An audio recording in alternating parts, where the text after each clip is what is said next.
It wasn't the plan, was it? No, it wasn't the plan. And the fact that that's now happening means that there will undoubtedly over time be either a change to the rules or there will be tweaks made, because it's not in anyone's interest, clubs, the Premier League or anybody else. And if that now starts to not happen, it's not the way everyone would have imagined it when it got first implemented. Yeah. So the Manchester City case is going to be finally heard. We don't know quite when, we don't know quite how long it'll take and all that. It'll all be in secret. And find lawyers who are clever enough to spot a loophole. A cynic might find even better lawyers who can find even more loopholes if they needed to. The fact that the way the rules are implemented, as opposed to necessarily finding loopholes or rules not being kind of adhered to, and this is much deeper, much wider, the charges that have kind of been labelled at them. And all of those charges will have kind of different applicability of the rules to them. There'll be lawyers obviously working very long hours and very hard at trying to find ways in that the fact they've stuck to the rules and it's not as the Premier League intended. So it doesn't necessarily bode that well for the Premier League in terms of the strength of the rules that are in place. In a dramatic and unprecedented development, the Premier League has officially responded to an appeal from Manchester United by overturning AFC Bournemouth's second goal from their controversial encounter. The decision comes after intense scrutiny of the match, which was marred by several contentious officiating calls. The most debated moment involved a sequence of play leading up to Bournemouth's second goal, where a potential foul and offside situation were both overlooked by the on-field officials and VAR. Following a detailed review, the Premier League acknowledged that a significant error had occurred in the build-up to the goal. Officials confirmed that the goal should not have stood, citing clear violations that were missed during the game. This ruling effectively alters the narrative of the match and validates Manchester United's complaints. Manager Michael Carrick welcomed the decision, stating that it reflects the importance of accountability in modern football. He emphasized that while the correction cannot change what happened on the pitch at the time, it is crucial for maintaining fairness in the sport. Manchester United captain Bruno Fernandes and defender Harry Maguire had both protested heavily during the match, and the Premier League's ruling now confirms their frustrations were justified.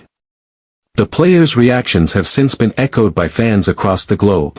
Pundits, including Thierry Henry, have reacted strongly to the decision, with many praising the league for acknowledging the mistake while also questioning how such a clear error was initially missed despite the presence of VAR. Fans have flooded social media with mixed reactions, with many celebrating the decision as justice for Manchester United, while others debate the implications of overturning goals after matches have concluded.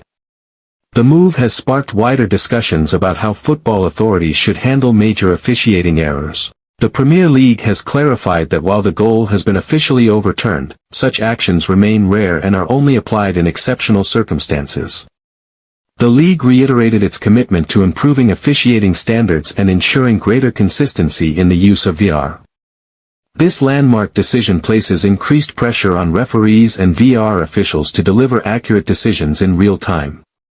It also raises important questions about whether more retrospective actions could become part of football governance in the future. For Manchester United, the ruling offers a sense of justice and recognition, while for the wider football world, it signals a potential shift toward greater accountability and transparency in handling controversial decisions. As debate continues to intensify, many are now calling for the Premier League to introduce clearer post-match review systems and even public explanations from officials. You sort of feel like you can't really do a lot to train that. It's a pretty obvious basic thing to get wrong, isn't it? I think it's a mental thing, Rob. You know, you've got to instill in him, because I still think that because he spent so long, as I say, on the 3 minutes, it is. And so I think the thing you've got to get into him mentally is, irrespective of how long it's going to take, you've got to go right the way through. You've got to go A, B, C, D. And if it doesn't finish at D, you've got to carry on. But everyone in the VAR room have got to do it. I think that's what will happen. It's about everybody, because we're all in it together. It's about everybody having the same mental approach to it of time is of no consequence. The decision is the most important. To acknowledge and explain the significant errors in the VAR process, both incidents which were due to human error and related to the analysis of offside situations are being thoroughly reviewed by PGMOL. Great to know that, you know, there's an apology, but what does it actually do? Because of all the eyeballs that are on, the VAR official has an assistant etc. What do they see? As far as I'm concerned, it's just people not doing their job properly. That's it. As simple as that. Dermot could dress it up as much as he likes, but it's people not doing their job.